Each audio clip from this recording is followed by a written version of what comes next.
Cet épisode est une présentation de Chef Maison.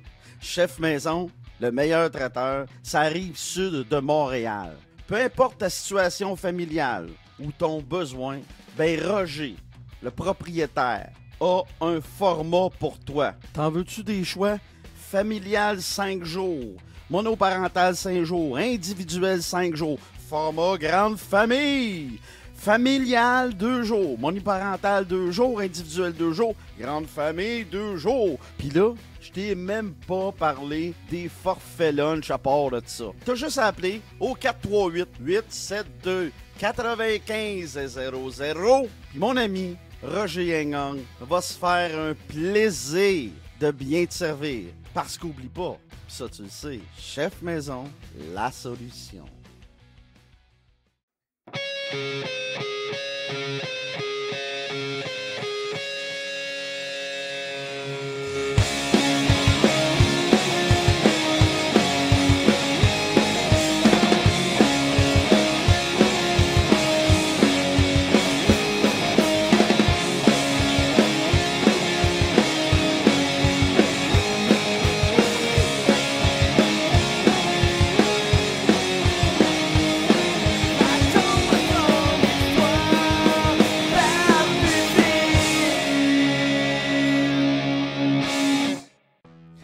Hey, t'es là, toi. Bienvenue dans la Jazette du Barbu, épisode 397. Mais là, je m'en vais te dire combien qu'il fait à l'extérieur de nos studios. Je vais aller voir sur Google. Là, quand je vais avoir plus de temps, je vais me mettre à arranger le studio, évidemment. Tu vas trouver ça pas mal beau. On va être sur Twitch en direct en plus. On va faire ça comme du monde. C'est ça qui va arriver dans le monde du sport. Attends une minute. Ça commence fort, ce podcast-là. Il fait présentement 11 degrés à l'extérieur de nos studios. C'est une journée grise, brumeuse. C'est un temps d'automne. C'est un temps de novembre. Mais c'est correct. C'est correct parce que c'est novembre. Prends de la vitamine D. C'est mon conseil du jour. Le conseil Ciné-Quiz du jour, selon George Wellen. Mais là, le plus important, c'est pas Ciné-Quiz, c'est pas George Wellen, c'est pas la météo, c'est pas la vitamine D. Le plus important. As-tu fait ton lit à matin? T'as-tu fait ton lit comme David Goggin, comme Joe Rogan, comme Vitaly Klitschko? T'as-tu fait ton lit comme eux autres, hein? Parce que les autres, ils l'ont fait leur lit. Bon, t'as pas été sur la planète Mars, t'as pas fait une opération à cœur ouvert. Mais si t'as fait ton lit, le premier geste de ta journée est une réussite. Voilà, c'est dit, c'est bien dit, c'est fait. On passe au premier sujet de la Jazette 397. C'est-tu bien ça? C'est-tu la 97? Je ne sais plus. Je suis perdu dans le dédale de mes podcasts. Je fais du méta présentement. Bon, hier, on a enregistré la 96, donc aujourd'hui, c'est la 97. Voilà. Puis demain, ben, il n'y en aura pas. Donc lundi, ça va être la 98. Parce que demain, tu le sais, on est vendredi. À cette heure, j'en fais du lundi au jeudi. Voilà. Premier sujet. Les sénateurs d'Ottawa ont décidé de retirer le chandail de Chris Neil, l'ancien dur à cuire des Sens, l'ancien dur à cuire de la capitale nationale, qui a joué 1026 parties avec les sénateurs. Comme dirait Jean-Charles Lajoie, les ronflants. Bref, les sénateurs ont décidé de retirer le chandail de Chris Neil, même si Chris Neil n'a jamais gagné de trophée à lui seul, n'a jamais gagné de Coupe Stanley, n'a jamais connu des saisons exceptionnelles. Mais Chris Neil, c'est un joueur d'équipe. C'est un gars qui a protégé ses coéquipiers du premier match qu'il a joué avec les Sens jusqu'au dernier. C'est un guerrier. Alors, la question se pose. Je sais que Truman, Max Truman puis Georges Larac en ont bien ri lors d'un segment à BPM Sport hier. Mais je me pose la question sincèrement. Pour qui qu'on devrait retirer un chandail? Bon, est-ce que ça va seulement pour les performances sur la glace? C'est-à-dire, on retire ton chandail parce que tu es un joueur de hockey. OK? Bon. Lui, en tant que joueur de hockey, ça a été un très grand leader. Lui, en tant que joueur de hockey, il a toujours protégé ses coéquipiers. Donc, il a mis son physique. Il s'est complètement abandonné pour l'équipe. Il a joué 1000 matchs par-dessus ça avec l'équipe. C'est un gars qui est capable de marquer entre 10 et 15 buts par année puis avoir un 200 minutes de punition. Donc, c'est un joueur qui était très populaire à l'époque autour de la Ligue nationale. Tout le monde voulait l'avoir, mais il a toujours décidé de rester avec les Sénateurs. Donc, la question se pose. Je regarde les chandails qu'on a retirés à Montréal. Les Guy Lafleur, les Maurice Richard, les Jean Béliveau. C'est un no-brainer. Les Patrick Roy, c'est un no-brainer. Personne n'a jamais douté qu'on devait retirer ces chandails-là. Personne ne s'est dit, le jour qu'on a retiré le numéro 9 de Maurice Richard à Montréal, personne ne s'est dit « Ah, il mérite-tu? » Non, c'était unanime. Quand on a retiré le numéro 4 de Jean Béliveau, personne ne s'est dit « Hey, on retire-tu le numéro 4 du Gros Bill? » Personne ne s'est posé la question. C'était unanime. Pareil comme le numéro 10 de Guy Lafleur en 1984. C'était unanime.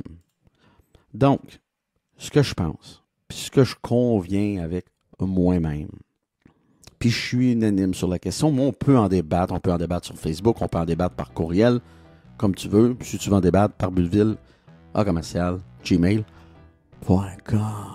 Voilà.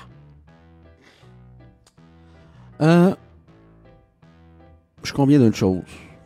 Quand on retire un chandail, quand on fait l'appel à tous qu'on va retirer le chandail d'un certain joueur, ben avant de faire cet appel-là, avant de le dire, il faut s'assurer que c'est unanime. Je pense que c'est comme ça qu'on sait si on devrait retirer le chandail d'un joueur.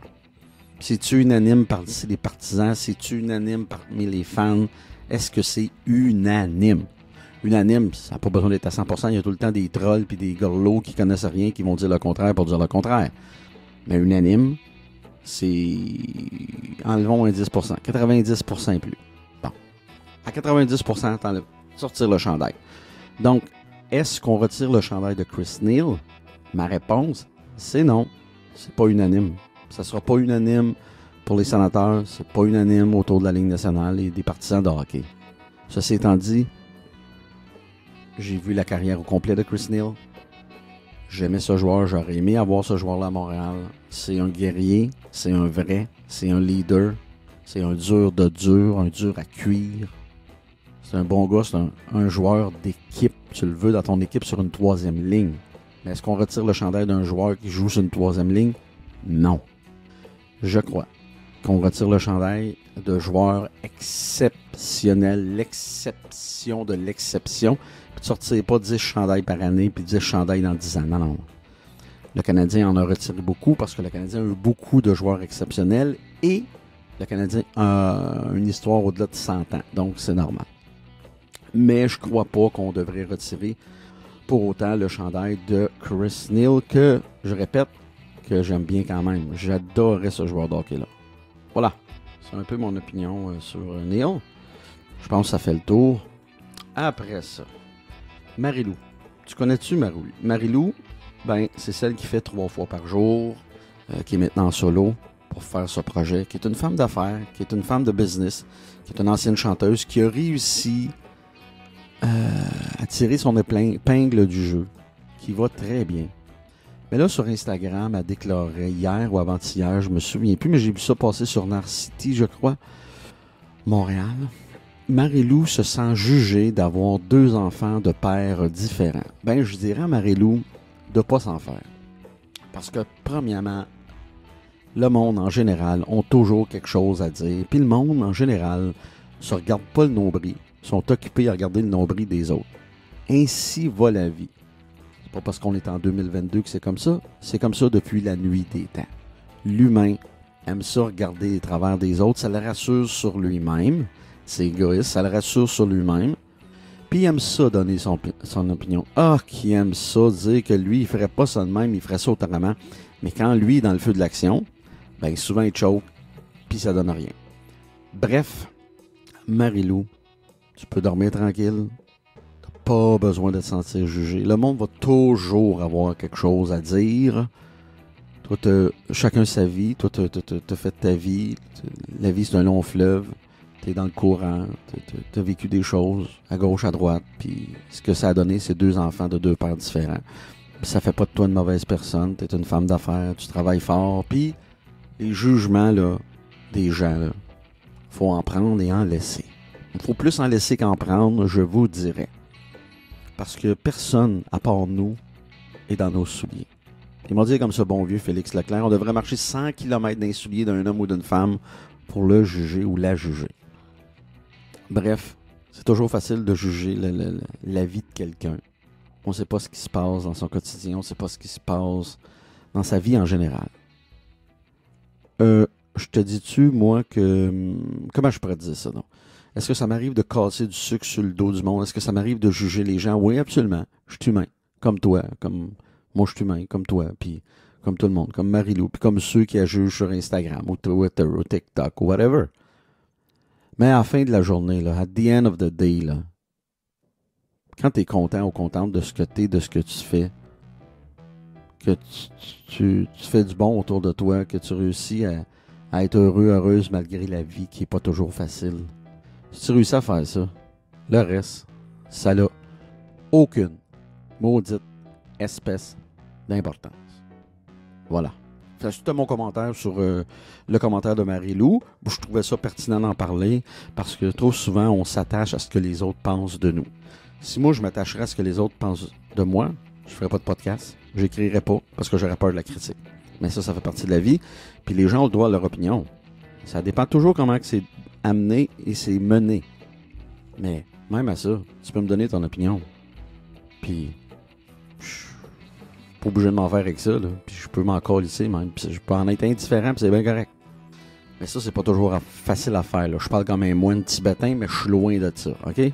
Mais ceci étant dit, Marie-Lou n'a pas se sentir jugée. Elle a fait ce qu'elle avait à faire, puis ça finit là. Pour le reste, les gens, ils auront toujours quelque chose à dire. Il y a beaucoup de gens, elle est dans la parade. Elle travaille fort. Elle fait ses choses. Elle roule sa business. Et dans les yeux du public, évidemment. Donc, ça vient avec un contrebalan qui est celui-là. Dans les yeux du public, le public décide, lui, de dire que c'est pas correct d'avoir eu deux enfants avec deux pères différents. Avec tous les mots qui s'en suivent, tu sais ce que je veux dire.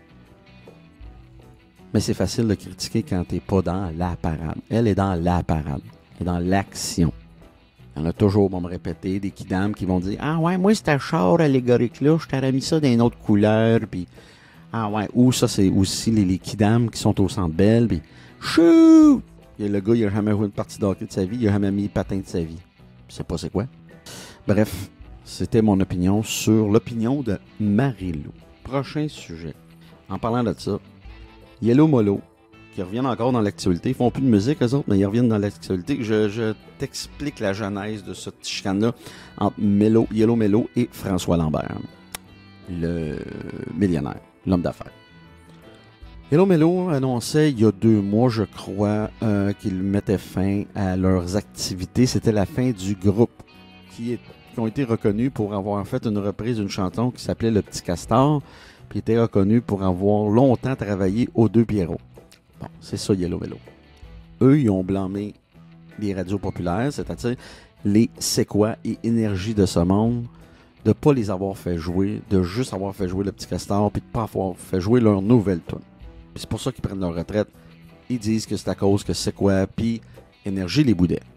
François Lambert, lui, a dit qu'il n'aimait pas de la façon que Yellow Molo avait fait sa sortie finale, parce qu'il disait qu'il se victimisait. Au lieu de ça, il aurait dû utiliser mieux les réseaux sociaux. On est en 2022. Puis c'était son opinion. Puis moi, personnellement, je suis totalement d'accord avec François Lambert. C'est assez les vedettes là, qui se plaignent, qui se victimisent. Si t'es pas content, ben travaille plus fort, puis essaye d'autres choses. Renouvelle-toi. Deviens une meilleure version de toi-même, un 2.0. Puis peut-être que ça va fonctionner. Puis, tu sais quoi? C'est pas toi, c'est pas moi, c'est pas nous autres les artistes qui décident. On peut bien faire l'art qu'on veut puis dire qu'on est bon comme on veut. C'est pas nous qui décident. Même en tant que podcasteur, c'est pas moi qui décide, c'est le public qui décide si on nous aime ou pas. C'est ça la vérité. Puis là, Yellow Melo, ben, on a fait un genre de vidéo montage avec Passe-Partout. Puis Pruneau, de Canel et Pruneau. Pruneau disait de François Lambert qu'il se prenait pas pour un 7-up flat. Je trouve ça très juvénile et très enfantin quand François Lambert a donné son opinion clairement, poliment. C'était très juste et c'était ciblé, c'était un banzai. OK? Ça aurait été une partie d'or, il l'aurait mis dans le milieu. Mais Yellow Molo, à la place, eux, à la place de se regarder le nombril, de regarder ce qu'ils n'ont pas fait, ben ils continuent à nier, à faire du déni. Ben bravo Yellow Melo, t'es comme pas mal la majorité de la population. Continue à te regarder le nombril, puis à penser que c'est de la faute de tout le monde sauf toi-même. De penser que tu n'as pas mis les efforts nécessaires, que tu n'as pas fait ce que tu avais à faire, que tu travaillais, mais que tu travaillais mal, que tu t'es pas occupé de tes réseaux sociaux. Bref, moi, j'ai jamais été un fan de Yellow Melo, mais je conçois que pendant un certain temps, ils ont été très, très, très populaires. Puis c'est juste qu'ils n'ont pas réussi à vaguer, à surfer sur cette vague-là. C'est ça qui est arrivé. Parce que pendant un temps, Yellow Molo, c'était le talk of the town. Au Québec, tout le monde écoutait Yellow Molo. Moi, à l'époque, même époque, j'écoutais beaucoup Projet Orange. Mais c'est dans la même époque que Yellow Molo, qui avait d'ailleurs, si je me trompe pas, gagné l'Empire des Futures Stars de c'est quoi, mais je te dis ça là, puis j'ai pas vérifié, j'y vais de mémoire. Bref, il était très populaire, très connu. Ils ont eu des grosses soirées aux Deux Pierrots. C'est un groupe, un band qui allait très bien. Mais le temps a fait son usure. Puis des fois, c'est comme ça. C'est pas tous les artistes qui peuvent perdurer dans le temps. Ça, c'est un grand privilège que nous accorde le public. C'est pas tous les artistes qui ont droit à ça. C'est pas tous les artistes qui s'appellent les Beatles. Là, j'exagère en disant les Beatles, mais Yellow Molo, au lieu de blâmer tout le monde, fais donc une belle introspection de toi-même, puis peut-être que là, ça va te donner le goût de recommencer puis de repartir la patente sur des bases plus objectives et solides. Je voulais donner mon opinion sur cette petite chicane-là, Melo versus Lambert, mais en même temps, je voulais pas égratigner Yellow Melo parce que je sais que c'est pas toujours évident. Bref, c'est pas mal ça. Hey, suggestion de podcast, ça fait longtemps que j'ai pas fait ça, puis là, tu sais que j'aime ça gamer aussi, je suis un genre de gamer, mais qui aime juste les open world puis les platformers. Ça peut être de la NES, Super NES, Xbox, PlayStation, PC, là. Mais il faut que ça soit plateforme ou open world. Bref, suggestion de podcast. Puis un podcast que j'aime beaucoup, puis il y a 213 épisodes, je crois, qui roule bien, qui est entre autres avec a.k.a. Papa Cassette, un autre podcast que j'aime beaucoup. Il fait ça en solo. Là, c'est rétro nouveau. Puis les gars, ils parlent de jeux vidéo, d'anciens jeux vidéo, ça le dit dans le titre, rétro et nouveau. De jeux Xbox qui vont sortir, de jeux qui sont sortis PlayStation sur le PC, des vieux jeux de NES sur la Switch, etc. Là, un des animateurs dont je me souviens pas le nom parce que c'est la première fois que je l'écoute, donc j'ai pas retenu à part Papa Cassette. Dominique qui est Papa Cassette. Donc, qui est propriétaire de Rétro Montréal et Arcade Montréal aussi. Donc, puis il y a un autre propriétaire de Rétro Montréal avec lui sur le Rétro Nouveau. Bon, bref, on parlait d'un jeu qui s'appelle Gotham Knight sur Xbox et PC, qui met en évidence des personnages de Gotham City, des super-héros, dont Deadpool, qui porte ce nom-là dans le jeu, mais ça, c'est mon ignorance à moi. C'est un open world, t'as des missions, je tombe en amour. Hey, ça fait longtemps. La dernière fois que je tombe en amour avec un jeu, c'est Far Cry 6. Puis avant ça, c'était Red Redemption 2. Puis avant ça, c'était Far Cry 5. Je suis très difficile dans mes goûts. Je te dis pas que mes goûts, c'est les meilleurs games. C'est pas ça. C'est mes goûts à moi. Puis c'est toujours difficile pour moi de m'accrocher un jeu. Un platformer que j'avais bien aimé, là, c'était Mega Man 11 que j'avais terminé avec mon fils. D'ailleurs, je t'en ai déjà parlé sur le podcast. Bref, ça fait longtemps que j'ai pas joué. Depuis la fin de Red Redemption 2, ça fait à peu près 1 an. Moi, je suis comme ça. Hein? Des fois, je suis un bout sans jouer. Quand je trouve un jeu, ben là, je réembarque. Puis c'est le cas avec... voyons, Gotham Knight. Je l'ai pas acheté. J'ai juste vu des extraits sur YouTube. J'ai juste entendu un gars sur Rétro Nouveau en parler. Puis ça m'a donné le goût. Je voulais te dire, c'est mon prochain achat. Mais là, c'est plutôt une suggestion que je te fais. Je te fais la suggestion du podcast Rétro Nouveau. C'est très bien fait. C'est professionnel, puis j'aime bien ça. Si tu es un gamer, tu vas aimer ça, c'est certain. Prochain sujet et dernier sujet pour cette semaine, parce qu'on est jeudi, je te le rappelle, Dernier sujet de la Jazette 397. Les chirurgies ratées des vedettes d'Hollywood. J'ai quelques noms. Tu iras voir après sur Google, tu iras faire dans l'onglet recherche, là, tu iras voir ces noms-là que je te donne. Mickey Rourke.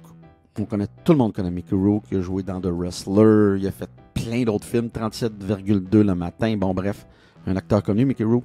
Lui, là, sa chirurgie, c'est tellement bâclé, il ne ressemble plus. Il a de l'air d'une Barbie. C'est horrible. Par la suite, Renée Zellweger, qui était une très jolie femme à la base, s'est fait faire une chirurgie, elle ne se ressemble plus, puis elle est laide. Je n'ai jamais compris pourquoi elle s'est fait faire cette chirurgie-là. Courtney Cox, c'est un autre cas. Je pense que c'est dû au vieillissement. Je pense qu'elle ne voulait pas vieillir. Je pense que c'est ça les femmes en général. Les hommes aussi. Courtney Cox, c'est complètement horrible. Vous irez voir dans l'onglet recherche Google.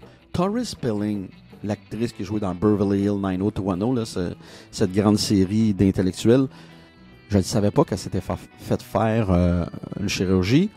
En mettant ce sujet-là sur mon podcast, j'ai fait des petites recherches, puis c'est pas beau. Allez voir ça, Tori Spelling. Pamela Anderson, je la mets dans le tas parce qu'elle s'est fait faire des chirurgies, mais on n'est pas surpris. Mais tu regardes, là, quand elle avait 19-20 ans, c'était une belle femme. En vieillissant, c'était une belle femme. Je comprends pas pourquoi elle a fait ça. Elle n'avait pas besoin de ça. C'est une belle femme à la base, c'est une beauté naturelle. Par la suite, le cas le pire pour moi, c'est Meg Ryan, qui était une très jolie femme. Rappelle-toi de You Got Mail avec Tom Hanks. Elle était adorable, cute, comme ça se peut pas, coquette, comme ça se peut pas. Puis même en vieillissant avec des rides, elle aurait été belle avec des pattes d'oiseau autour des yeux. Elle aurait été jolie, c'est sûr. C'est une femme qui aurait bien vieilli, ça, sans chirurgie. C'est clair, c'est une beauté naturelle. Tu devrais la voir aujourd'hui. Va taper Meg Ryan Today. Tu ne reconnaîtras pas l'actrice de You Got Mail. C'est clair, net et précis. Je voulais en parler parce que c'est comme un comment je pourrais dire ça, donc? C'est trendy, on dirait, le botox, les chirurgies en vieillissant à Hollywood. Puis on se rend compte qu'Hollywood, c'est Hollywood en plywood, hein? Puis c'est en plastique, puis c'est superflu, puis c'est pas réaliste. Mais c'est triste de voir ça, de ne pas être capable de vieillir, de ne pas accepter son âge, de ne pas accepter son corps. Oui, on peut être en santé, oui, on peut prendre des belles crèmes, faire attention à sa peau naturellement. On n'a pas besoin de ça. Tu sais, les chirurgies, moi, faciales ou esthétiques, je suis pas contre ça. Tu sais, il y a quelqu'un qui a un nez cassé ou horrible. C'est correct de se faire une chirurgie. Je pense que c'est... je pense pas. Je suis persuadé que c'est correct. Tu sais, une femme qui n'a pas de sein et qui va avoir un peu de sein, c'est correct aussi, là. Même chose pour les hommes, là, qui ont besoin de chirurgie. Mais à un moment donné, trop, c'est comme pas assez. Puis à un moment donné, ça devient maladif. Dans les cas que je vous ai nommés, Mickey Rourke, je rappelle, Renée Zellweger, Courtney Cox, Tori Spelling, Pamela Anderson, Meg Ryan, c'est maladif. C'est de la maladie mentale. C'est refuser de vieillir. C'est refuser d'être ce que tu es. Puis dans ce sens-là, je citerais un ancien bodybuilder, Rich Piana, qui est mort à 45 ans, son cœur a fendu en deux. Lui, il prenait des hormones de croissance, il prenait des stéroïdes. Il s'est fait greffer des cheveux. Il est mort à 45 ans. C'était quoi le but de tout ça? Qu'est-ce que ça lui a donné? Qu'est-ce que ça lui a apporté? À part avoir des gros biceps. Là, il faut que tu te poses la question, qu'est-ce que tu fais sur cette terre? Tu passes ta vie à te faire grossir les biceps et avoir des chirurgies? C'est le sens que tu as trouvé à la vie? Mon humble opinion, là, c'est juste la mienne. C'est triste. C'est ça que je veux dire. Bref, va voir ça, les chirurgies ratées, là. Mickey Rourke, c'est impressionnant. Renée Zellweger, elle ne se ressemble plus. Courtney Cox, c'est impressionnant. Tori Spelling, c'est affreux, ça n'a pas de bon sens. Pam Anderson, c'est la moins pire de tous ceux-là. Meg Ryan, c'est le cas le plus triste. Bref, c'était la Jazette du Barbu 397. Ton édition du jeudi. C'était la dernière de la semaine. Va falloir que tu t'habitues, man. Girl. Mais sur ça, on va se revoir lundi. Je te souhaite une belle fin de semaine en avance. Profites-en. On va faire encore beau en fin de semaine. Sors dehors, va marcher. C'est un beau temps pour marcher. Puis nous autres, on se revoit lundi au Rack à Bessic.